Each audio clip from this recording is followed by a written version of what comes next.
prazer vê-los, é um prazer falar-lhes nesse final de manhã sobre assuntos não muito bem definidos, não muito bem determinados, o que é melhor ainda.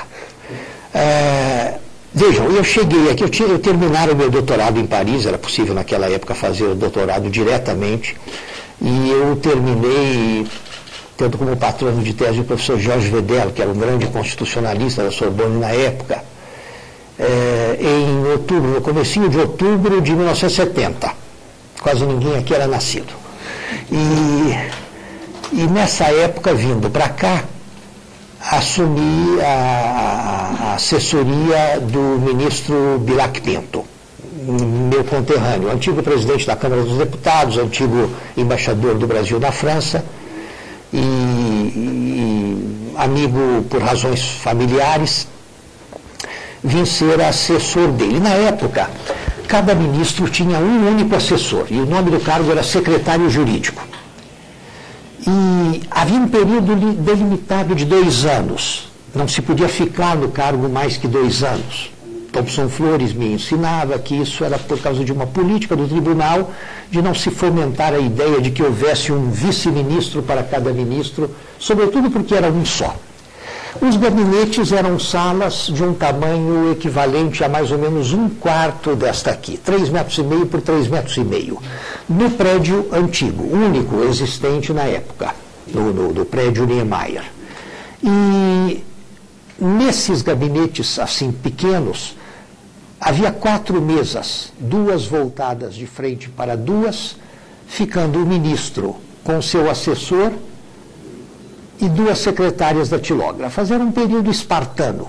Dizem que a própria criação destas salas como gabinetes tinha sido ideia do arquiteto Niemeyer, porque no Rio de Janeiro os ministros não trabalhavam no tribunal, trabalhavam em casa, chegavam ao tribunal na hora das sessões, ali proferiam seus votos, tomavam um chá e iam embora.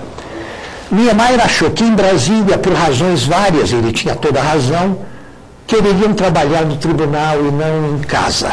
E projetou essas pequenas salas, uma para cada um. E aí realmente se deu o que ele esperava, começaram a trabalhar no tribunal, mas em condições muito espartanas. Tudo no tribunal era extremamente espartano naquela época. Quando em 72 ou 3, na presidência Baleiro, o ministro Antônio Neder tomou posse, sucedendo, creio, ao ministro Adalto Lúcio Cardoso, que alguns talvez recordem, renunciou em circunstâncias muito bonitas e dramáticas, quando ficou sozinho na votação de um recurso extraordinário em que ele concedia habeas corpus a um réu do regime. E por razões relativas ao direito institucional da época, os outros 10 não poderiam fazê-lo. Sentindo-se sozinho, ele entendeu que era chegada a hora de descer, de deixar o tribunal. No dia seguinte, o Correio Brasiliense o definia como o cavaleiro andante da democracia e da liberdade, que buscando-as e perseguindo-as caminhou como poeta por desertos, por sóis, por noite escura. Uma saída poética e heróica. Sucedendo a Adalto Lúcio Cardoso, entrou no tribunal o ministro Antônio Neder, um homem de grande respeitabilidade, bem mais ligado ao regime na época, e chegando ao gabinete, vendo aquela coisa tão simples, tão franciscana, reclamou do chão, que era um chão escuro de tacos, como era muito comum em Brasília naquele tempo, e pediu ao presidente Baleiro um carpete verde. Isso me dá mais conforto e o verde me inspira mais ao trabalho. Baleiro mandou colocar o carpete da pequena sala e no dia seguinte mandou a conta para que o ministro Neder pagasse do seu próprio bolso. Me lembro da perplexidade do ministro Neder quando chegou ao gabinete de Bilac Pinto, dizendo: olha, ele me mandou a conta. Eu falei: paga, ele mandou a conta, paga. Eram outros tempos. Bom, naquela época, o que se observava também, e o que foi a razão, por exemplo, de alguns ilustres assessores, como o professor Eumano Cavalcante de Farias, que veio a ser desembargador e presidente do Tribunal de Brasília, deixarem o cargo, era o fato de que a concepção que cada um dos 11 ministros tinha do que fosse o assessor era muito diversificada. E havia alguns, como Bilac Pinto, como Amaral Santos, como Baleiro, que davam realmente responsabilidades ao assessor, que discutiam com o assessor o feito. Não só quanto aos detalhes técnicos, mas quanto à própria ideologia do feito, o que convém fazer. E havia outros, enfim, que davam ao assessor tarefas que um ginasiano poderia realizar. Razão pela qual alguns elementos de grande valor intelectual acharam que não deviam ficar e foram embora, até porque a rotatividade era muito grande, em razão desse limite de 2 anos. Quando terminou meu período como Bilac Pinto, eu estava passando justamente no que foi o primeiro concurso para o Procurador da República e começando naquelas circunstâncias, em final de 72, a carreira que terminou com a minha volta para cá em 83 como ministro. De fato, isso parece, enfim, não sei hoje. Hoje o tribunal está tão assoberbado de trabalho, o tribunal até em número de valores humanos aumentou de tal maneira que não dá para saber com segurança se é possível avaliar essa espécie de assintonia entre a maneira dos diversos ministros encararem os seus assessores. Mas alguns anos atrás, pelo menos, as coisas subsistiam dessa maneira. Sabia-se que havia ministros muito autossuficientes, que não deixavam, por conta do assessor, nada que representasse um mínimo de criatividade, e outros que tinham uma outra espécie de relação com seus assessores, dos quais não esperavam não apenas pesquisas, mas ideias também. Ideias, debates, discussões internas em gabinete, levando a decisões. O tribunal, o que nunca é possível perder de vista é o fato de que este é um país a que nenhum outro lá fora iguala, e muito menos excede, no prestígio que dá, na prerrogativa que dá, não só ao Poder Judiciário, mas à classe dos juristas em geral, aos operadores do direito em geral. Nenhuma Constituição neste planeta, hoje ou em qualquer momento da história, fez da classe profissional a que as senhoras e senhores pertencem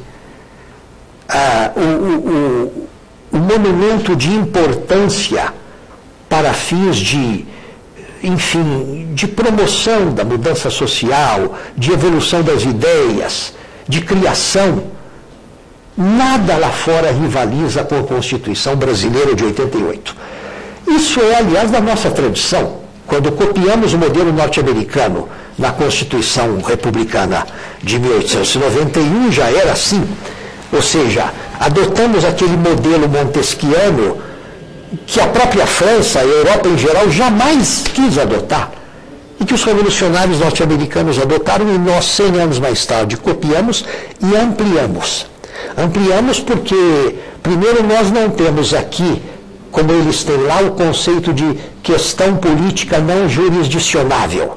Aqui tudo é jurisdicionável. Os professores já estão tendo dificuldade nas escolas de direito em ensinar para os alunos o que são os tais interna corporis das casas legislativas que escapam à apreciação judiciária, porque nada neste país parece escapar à apreciação judiciária. E só nos falta chegar a qualquer momento desses um deputado ou senador queixando-se ao Supremo de que o presidente da casa não lhe deu a palavra ou não levou em devida conta o seu projeto de lei. Nisso nós nos distinguimos, então, do modelo norte-americano e também na fantástica prerrogativa de dizer o direito em abstrato, sem haver na mesa um caso concreto envolvendo uma pessoa que clama pelo seu direito à vida, à liberdade, à propriedade, etc. Lá, nos Estados Unidos da América, a necessidade do caso concreto, dentro do qual, incidentalmente, pode se resolver a questão constitucional, é uma necessidade imperativa. Não se fala em abstrato. Ou seja, o filé mignon do Supremo Tribunal Federal é algo que a Suprema Corte norte-americana não conhece. E há vários exemplos, enfim, que ilustram bem esse fenômeno. Mas, acima de tudo, em todos os escalões da justiça, a justiça é no Brasil, como nos Estados Unidos da América e em pouquíssimos outros países, um poder do Estado. Não apenas uma autoridade independente, como na França. Uma autoridade independente que resolve questões penais e questões civis dos particulares entre si por amor dos seus interesses privados. Essa frase é do Marquês de São Vicente na análise da Constituição do Império de 1859, porque assim era no Império do Brasil. A justiça fazia no Império do Brasil o que ela faz hoje na Europa e na maior parte dos países do mundo, ou seja, resolve questões penais e resolve questões civis entre particulares, mas não resolve o mais importante, que é o conflito entre o cidadão e o Estado, entre o particular e o Estado, qualquer que seja o semblante do Estado, o perfil do Estado, o Estado policial, o Estado administrador, o Estado empregador, o Estado fiscal. Nesses países largamente majoritários, quem resolve o conflito entre o particular e o governo é uma repartição do próprio governo. Vejam o que seria se aqui fosse assim. E até o processo eleitoral, um dos nossos grandes trunfos é a justiça eleitoral do Brasil, exemplar para o mundo inteiro, embora pouquíssimos tenham tido a coragem de adotar esse modelo. E lá nos demais países, quem administra as eleições ou é uma repartição do governo, ou é um pool, um consórcio de partidos políticos. Imaginem também o que seria nesta pobre república se as eleições fossem administradas não pela justiça eleitoral, mas por um consórcio de partidos políticos ou por uma repartição do governo. O ministro Celso Mello, naquela análise que fez de curiosidades a respeito do tribunal, todos conhecem isso. Todos conhecem. Hoje o tribunal é bastante divulgado, temos aquele mapa da trilha sucessória, em que eu apareço 2 vezes, e temos, enfim, várias informações disponíveis, entre elas essa série de dados curiosos que o ministro Celso Mello compendiou, que se encontra no portal do Supremo e que se encontra também em plaquete. E lá, entre outras coisas, ele destaca uma porção de coisas, quem foi, enfim, menciona, entre outras coisas, os que foram daqui para a Corte da Haia, menciona os que exerceram tal ou qual cargo, a presidência da República, Moreira, Marco Aurélio e coisa e tal. E ele fala, num certo momento, relator, ministro que nunca foi vencido em exercendo a relatoria. E menciona, então, consta que o ministro Epitácio Pessoa, lá pelos anos 20, nunca foi vencido num processo de que fora relator. Quando li isso, toquei a pensar na minha própria situação. Não apenas fui várias vezes vencido como relator, mas houve uma ocasião, logo depois do meu ingresso, por volta de 84, 85, em que, como relator, eu fiquei vencido e sozinho, não acompanhado por ninguém. E as circunstâncias desse caso, a matéria que então se discutia, era bem interessante e me vem hoje a lembrança, porque hoje tenho feito, por várias razões, uma crítica feroz da advocacia de Estado quando ela se faz de modo muito tendencioso e incompatível com os valores da boa-fé e do compromisso com a verdade que presidem toda espécie de operação jurídica. Eu sou da geração de procuradores da República que nos anos 70 enfrentaram aquele dilema. Nós éramos, ao mesmo tempo, a defesa da União em juízo e o Ministério Público. Diferentemente do que acontecia nos Estados federados, em que havia 2 carreiras diferentes. E queria-se que no plano federal também as 2 carreiras fossem diferentes, se o Ministério Público fosse só Ministério Público. Como de fato aconteceu. Eu era dos resistentes, dos que achavam que a defesa da União é, acima de tudo, a defesa da ordem jurídica, à luz da verdade, à luz da ética, e de modo que as 2 funções se confundiam. Não prevaleceu esse ponto de vista.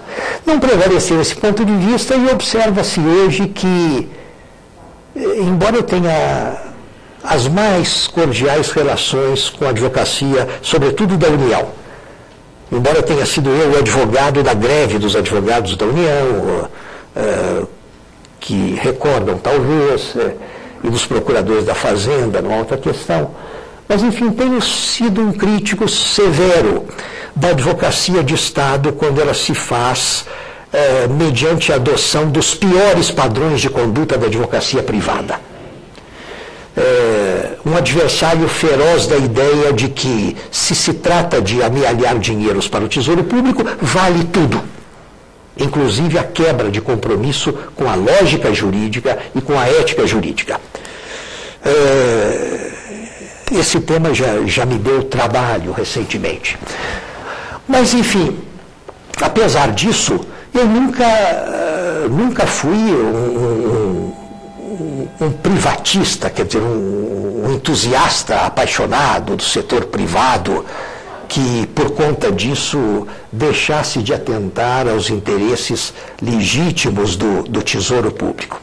Me lembro de que quando cheguei e trabalhava com o ministro Bilac Pinto, eu perguntei a ele, eu chamava de professor sempre, como fazia depois com o Leitão de Abreu, e perguntei a ele o que significava, afinal, a palavra liberal, porque eu ouvia de advogados a referência ao ministro fulano como liberal, e não entendia porque, às vezes, os advogados adotavam o termo liberal para qualificar um daqueles ministros que não concederiam um habeas corpus às suas próprias mães.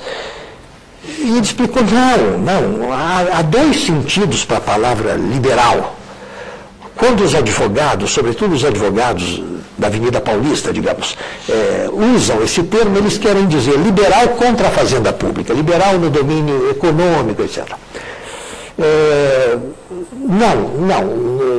Embora seja hoje um crítico dos excessos da advocacia estatal, quando ela quebra certos compromissos que um jurista íntegro não deve quebrar, apesar disso, nunca descurei dos interesses do Estado quando defensáveis legitimamente. E nesse caso, em que fiquei vencido sozinho, sendo relator, tratava-se justamente disso, desapropriação para fins de reforma agrária, latifúndios estéreis. Na época não havia essa dúvida quanto à questão de saber se as propriedades rurais que estão sendo invadidas por tal ou qual movimento são realmente latifúndios estéreis ou são propriedades produtivas. Na época não. A reforma agrária se dirigia ao latifúndio estéril. E a questão da justa indenização, justa e prévia indenização em dinheiro. E aí me pareceu perfeitamente satisfatória e defensável a tese da Fazenda Pública de que o valor declarado pelo proprietário rural para fins de imposto territorial rural era o valor justo. A que se contrapunha a tese, não, mas a realidade prática não é bem assim, o valor declarado para fins de imposto não é o valor venal, não é o real, e é preciso conviver com essa realidade, mas não se pode fundar um raciocínio na ideia da má-fé. E, sobretudo, porque ali, vejam, aquele tipo de propriedade que estava sendo expropriado para fins de reforma agrária era algo improdutivo, era algo estéril, cuja única função social vinha sendo, até então, o pagamento do imposto territorial rural. Como não prestigiar o valor que, para fins de imposto, era dado pelo latifundiário ao seu imóvel? Fiquei vencido e sozinho. Nem uma viva alma entre os meus 10 colegas disse uma palavra de conforto. Foi visto como sonhador, irrealista, divorciado da realidade do dia a dia e assim por diante. Essas coisas, enfim, acontecem.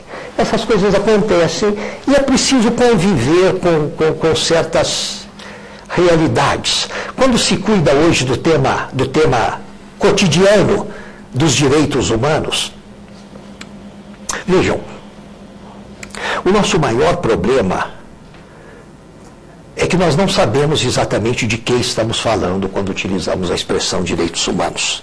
E é muito provável que tivesse razão Norberto Bobbio quando disse: essa expressão direitos humanos é uma tautologia, é um pleonasmo. Todo direito é produto de consciências humanas e visa, em última análise, a felicidade geral de seres humanos isoladamente considerados ou em sociedade.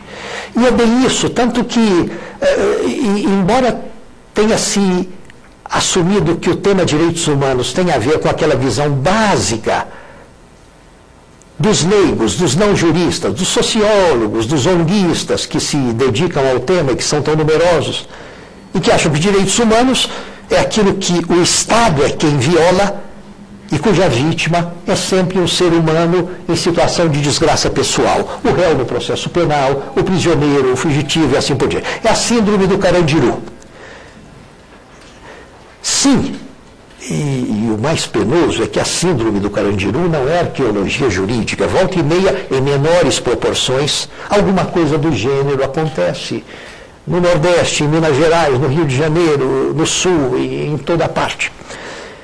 Mas não é só isso, os direitos humanos são praticamente tudo. E o que mais aflige os tribunais no momento contemporâneo é o conflito entre direitos humanos de um lado e direitos humanos de outro.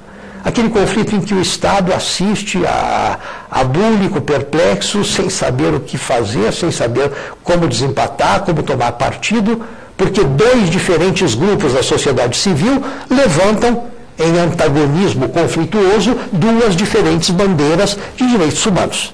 Células-tronco e toda essa coisa que lhes tem dado trabalho tem a ver com isso. E, de modo que o que mais nos desafiará a consciência nos próximos tempos é bem esse tema do conflito entre direitos humanos e direitos humanos, que pode dividir o tribunal, como dividiu naquele caso do DNA. Na capital do Rio Grande do Sul, duas meninas, duas crianças gêmeas representadas pela mãe foram a juízo com uma investigatória de paternidade, onde o réu era uma figura conceituada do meio jornalístico. E ficou dito desde a petição inicial que o propósito ali não era econômico, era a busca da verdade material, não da verdade presumida, mas da verdade material em torno da identidade das crianças. Essas crianças queriam saber a sua identidade.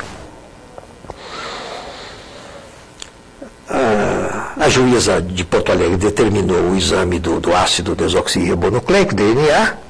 O cavalheiro se recusou a fazer, ela mandou fazer à força, virá mesmo, queira ou não queira. E o Tribunal de Justiça, em habeas corpus, negou.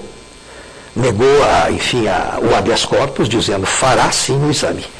Recurso de habeas corpus ao Supremo, e eu, como relator,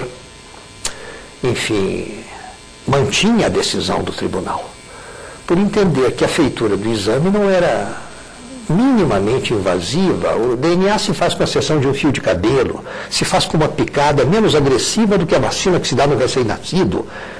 Era caricatural aquele indivíduo falar que a sua integridade física seria violada, como num caso de tortura, pela feitura do exame do DNA.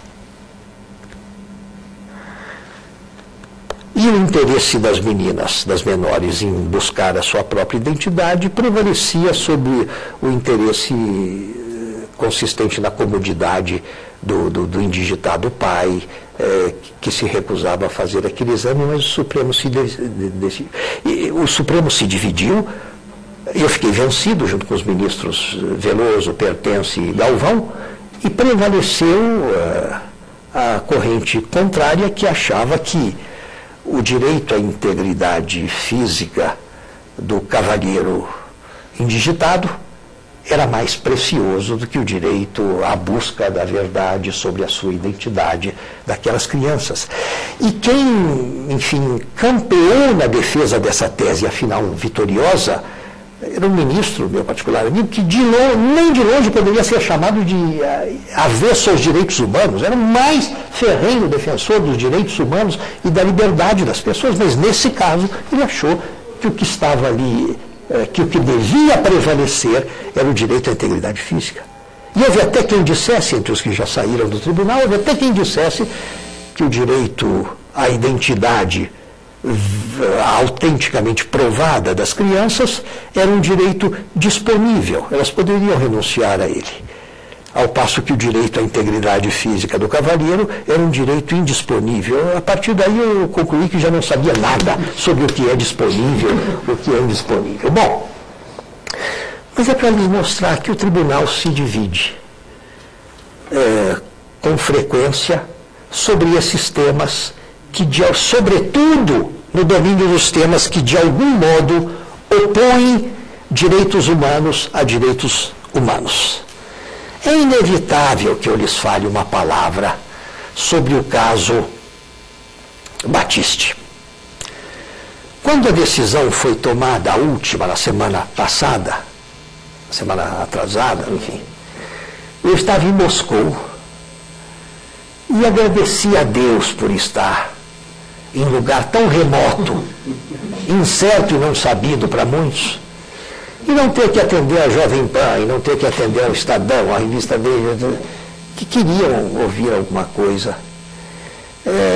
A decisão me chocou de tal maneira que achei que ocorreria, se falasse naquele momento, o risco de dizer coisas de que poderia me arrepender, sobretudo porque eu sei como ninguém que o direito tem a sua plasticidade e que é perfeitamente possível, enfim, que uma mesma consciência, que uma mesma integridade de magistrado o interprete de modo diferente diante de uma mesma situação de fato. Agora, vejam, a minha visão nesse caso é totalmente isenta, eu não tenho nenhuma participação pessoal nele, nem a origem italiana, que 30% dos brasileiros pelo menos têm, eu tenho, nada, rigorosamente nada. Mas o que eu achei uma lástima, e o que me faz pensar que esse caso não honrará no futuro a história do Supremo Tribunal Federal, é o fato de que o erro que se cometeu por maioria significou uma renúncia a um poder constitucional do Supremo. Errar para absorção de poder, como fez o juiz John Marshall nos primórdios da Corte Suprema Americana, vá lá. Mas errar para renúncia ao poder, para transferência de poder, me parece deplorável. Não queria entrar em detalhes sobre isso, mas me aborrece, por exemplo, saber que o raciocínio que afinal prevaleceu retrata uma não leitura de tudo que o Supremo já disse sobre o assunto no passado. Uma não leitura, sobretudo, do que disse Vitor Nunes Leal sobre o tema, e vai ser publicado agora no livro da Fundação Vitor Nunes Leal a respeito da matéria. Tudo aquilo que a doutrina escreveu sobre isso, tudo aquilo que a Casa decidiu sobre isso no passado. E houve quem se empolgasse com pareceres produzidos ad hoc para o caso concreto, sob encomenda da defesa. Eu achei que o aspecto mais penoso dessa novela triste, que foi o caso Battisti, é a renúncia de poder. E quase diria que, doravante, para ser coerente com o que decidiu há 2 semanas, o Supremo, quando recebesse processos de extradição, não deveria pô-los em pauta, e sim mandá-los ao Palácio do Planalto, para que decida. Não se renuncia a uma competência constitucional dessa maneira, por razões como aquelas que possivelmente motivaram os sentimentos respeitáveis, sem dúvida, humanitários talvez, daqueles que formaram a maioria. Sobretudo porque havia, no contexto minoritário do tribunal, minoritário nesta última sessão, porque a concessão da extradição foi majoritária. E mais majoritária ainda foi a anulação do ato do ministro da Justiça, que concedeu o estatuto de refugiado ao cavalheiro em questão, atropelando um processo de extradição que se encontrava na mesa do Supremo. Mas vejam bem, eu tenho a impressão de que a crítica da opinião pública e da imprensa,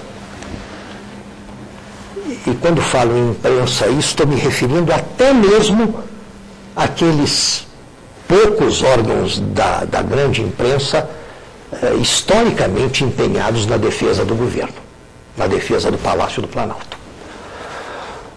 Até mesmo esses reagiram de um modo extremamente decepcionado com aquilo que aconteceu. A opinião pública, generalizadamente, também assim reagiu. Isso, de um certo modo, consolou os italianos, porque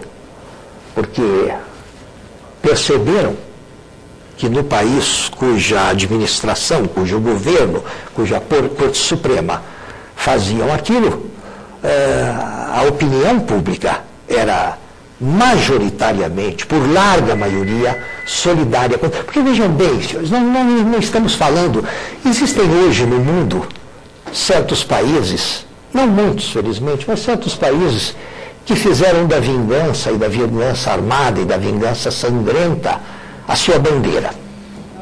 E que de vingança em vingança eliminam os seus inimigos no cotidiano. A Itália, decididamente, não é um deles. É um país onde o sentido de generosidade, de perdão, é mais agudo do que o nosso. A história o prova. Nos mesmos anos de chumbo em que Cesare Battisti, esse não é o problema, embora na imensa confusão que foi criada no espírito coletivo pela defesa, se tenha discutido o que nunca se discutiu antes em extradição, fez, não fez, era ele, não era ele, estava lá, não estava lá, tudo isso de uma impertinência colossal.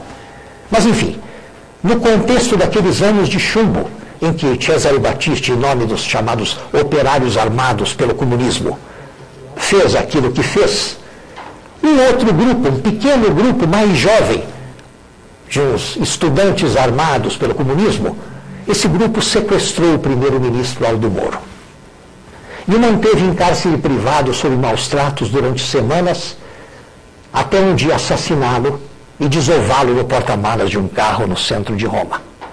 Aldo Moro não era apenas um dos grandes estadistas da Europa da segunda metade do século XX. Era também um homem de uma generosidade, de uma bondade pessoal, que a todos cativava. Pois bem, os sequestradores e assassinos do primeiro-ministro Aldo Moro foram todos identificados de pronto, processados, apenados pela justiça. Vão lá saber onde estão eles. Não ontem, mas há anos já. Todos na rua, exercendo suas profissões, trabalhando, se divertindo, vivendo normalmente. Porque a anistia, o perdão, não demoraram. Mas aquilo em que eu insisto é que quem tem que fazer isso com Cesare Battisti são os italianos. Não somos nós. Não é Lula, não é o Supremo, não é o senador Suplicy, não é o professor Dallari, não é o ministro Tarso Genro. Me pareceu uma página sombria na história da Praça dos Três Poderes. Porque aí o festival de ironias dançou pela praça um minueto admirável. Agora, é preciso que se lembrem sempre, mesmo quando atingidos de algum modo por alguma decepção diante de decisões judiciárias, sobretudo quando tenham, o que não é o caso de nenhum de nós aqui, quando tenham alguma coisa a ver com o caso concreto que no seu sentimento, na sua percepção, foi mal deslindado, foi mal resolvido, representou um erro. É preciso saber que temos que conviver com isso numa democracia. Não há como evitar isso numa democracia. É próprio da convivência democrática entre opostos, entre coisas diferentes. É próprio fomentar cada um em si mesmo o exercício da tolerância. Até porque nunca podemos ter a certeza de que estamos certos. Nunca, nunca. Tudo que eu lhes disse nesses últimos minutos é o que eu acho, é aquilo com que este caso me atingiu por tê-lo acompanhado de longe. Mas, enfim, o fundamental é saber que temos que agir com coerência, honrando sempre o compromisso com a verdade e com a ética, do qual a classe dos operadores do direito nunca pode se afastar.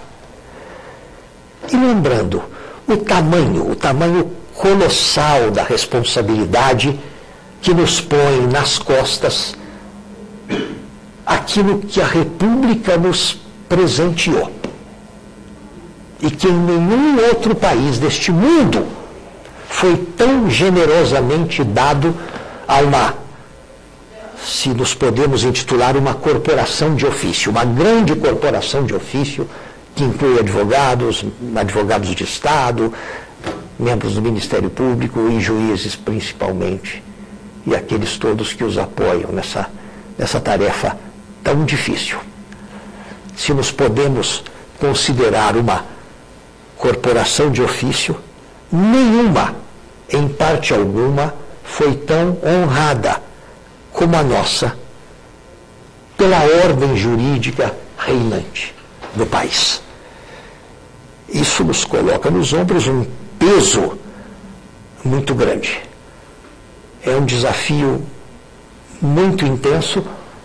Agora vale a pena viver. Vejam bem, eu sou de uma geração, os que estão aqui não têm lembrança do que foram, por exemplo, os anos 70.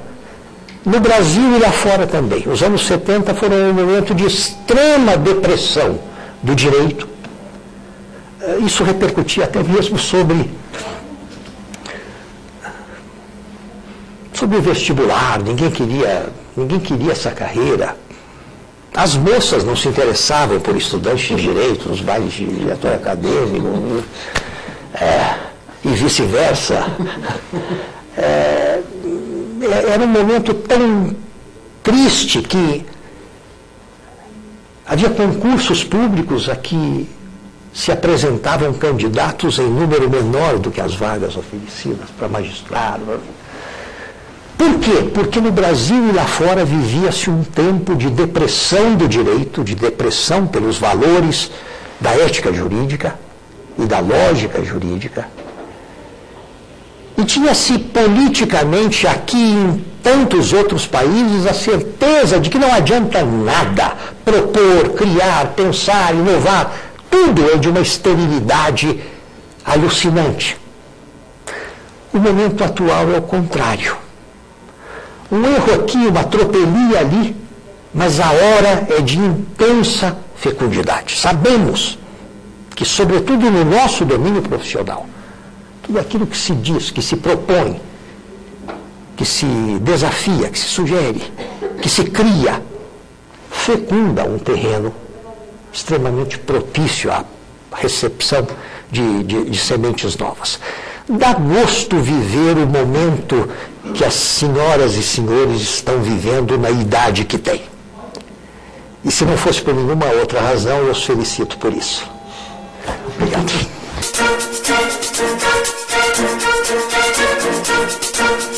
Thank you.